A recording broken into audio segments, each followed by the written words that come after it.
உங்க எல்லாருக்கும் என்னுடைய பணிவான வணக்கம். இன்னைக்கு உலகம் சுத்திட்டு இருக்க ஸ்ட்ரீட்ல அவங்க வேலையை பார்த்துட்டு போயிட்டே இருக்காங்க. ஆனா ஊர் சண்டை சொன்ன உடனே ஊரை வச்சு துணி கூட துவைக்காம இவ்வளவு பேர் வேடிக்கை பார்க்க வந்திருக்கீங்கன்னும் போது அடுத்த வீட்டு சண்டையில எவ்வளவு அக்கறை வச்சிருக்கீங்கன்னு இருந்து கிளீனா தெரியுது. Welcome to Kathaiyalla கசுமாலம்.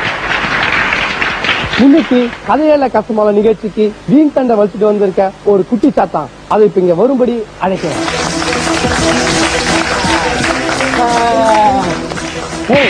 இன்னமும் உன்னை விக்ரமோட முரசு ஸ்டீவுக்கு அனுப்புற மாதிரி எல்லாரும் டாட்டா காமிச்சு சந்தோஷமா சிரிச்சுட்டு வர. இதே கதையல்ல கசுமால நிகழ்ச்சி மூஞ்ச சோகமா வச்சுட்டு அழுதுட்டே தான் இருக்கணும். எங்க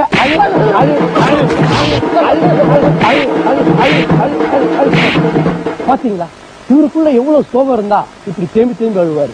இப்ப இவரோட சோகத்துக்கு காரணம் போங்க.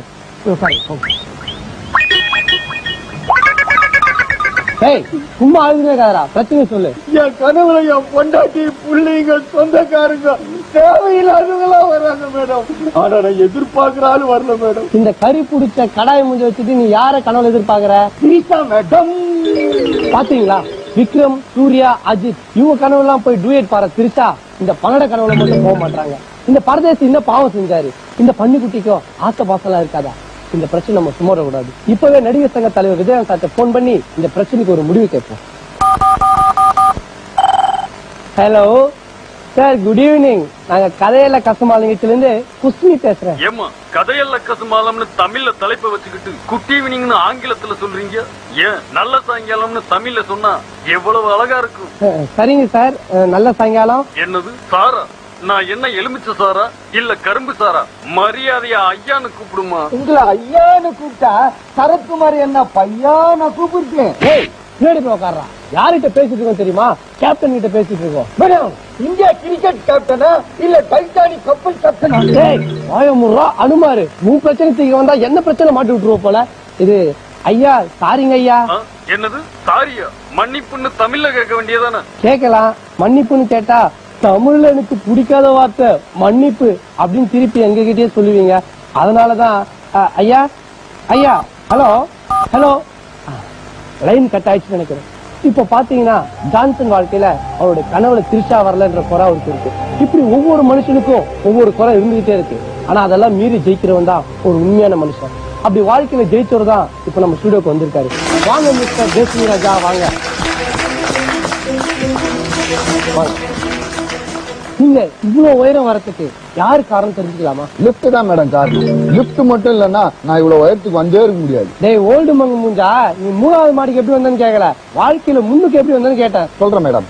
அது வந்து ஒரு நிமிஷம். டேய்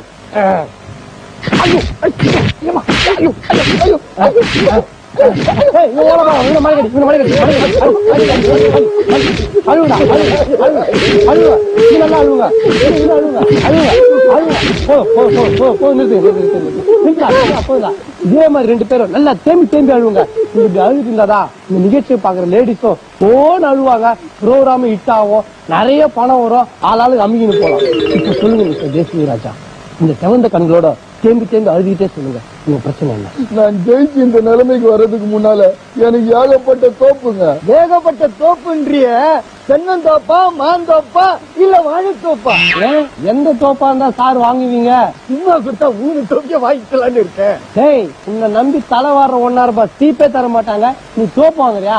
அவன் தான் சிரிச்சு பேசிட்டு பாத்து நிக்கிற நீ. தேசிய ராஜா, இப்படி நீங்க சிரிக்க கூடாது. என்ன காமெடி நிகழ்ச்சி நினைச்சீங்களா? கண்ணீர் விட்டு கதறி கதறி அழ வேண்டிய கதையல்ல கஸ்மா நிகழ்ச்சி. அழுங்க அழுங்க.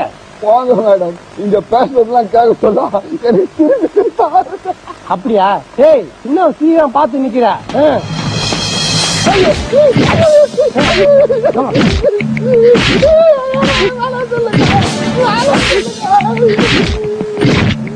போதும், இப்ப சொல்லுங்க. இப்படி அழுவிட்டே சொல்லுங்க, நீங்க வாழ்க்கையில எப்படி ஜெயிச்சீங்க? செஸ்ஸுக்கு எப்படி விஸ்வநாதன் ஆனந்தோ அதே மாதிரி சீட்டாட்டத்துக்கு இந்த தேசிக ராஜான்னு ஊரே பேசணும்னு எனக்கு சின்ன வயசுல இருந்தே ஒரு பெரிய ஆசைங்க. நீங்க சீட்டாட்டத்துல ஜெயிக்க உங்க வீட்டுல ஊக்குவிச்சாங்களா? எங்க மேடம் ஊக்குவிச்சாங்க? கொல்லிக்கட்டையால சூடுதான் வச்சாங்க பாருங்க மேடம். ஐயோ முருகா, இன்னும் கொடுமை இது, இன்னும் பயங்கரம் இது. பாத்தீங்களா, பச்சை குழந்தை கூட பார்க்காம அதனுடைய தாயே கொல்லிக்கட்டையால கொடூரமா சூடு வச்சிருக்காங்க. என் 2 கையிலயும் சூடுபட்ட உடனே இனிமே சீட்டே ஆட முடியாதுன்னு வாழ்க்கையே வெறுத்து தற்கொலை பண்ணிக்கலாம் தண்டவாளத்துல போய் படுத்தேன் மேடம். தண்டவாளம் சூடு என் கழுத்துல பலின்னு சூடு போட்டுருச்சு பாருங்க. ஐயோ முருகா, பாத்தீங்களா, பெத்த தாய் தான் சூடு போட்டாங்கன்னு தற்கொலை பண்ணிக்க போனா தண்டவாளமும் சூடு போட்டிருக்கு. இந்த கொடுமை இது. இத பத்தி நம்ம ரயில்வே மினிஸ்டர் பேசுவோம். ஹலோ, நமஸ்கார் ஜி. இங்க கதையில கஸ்மால நிகழ்ச்சியில இருந்து குஷ்மி போல்தாவு. நம்ம ஜெயசிங் ராஜா தற்கொலை பண்ணிக்கலாம் தண்டவாளத்துல போய் தலைய வச்சா வெயில் சூட்ல தண்டவாளமும் சூடு போட்டிருக்கு. நீங்க ஒரு ரயில்வே மினிஸ்டரா இருந்து இதுக்கு என்ன நடவடிக்கை எடுக்க போறீங்க?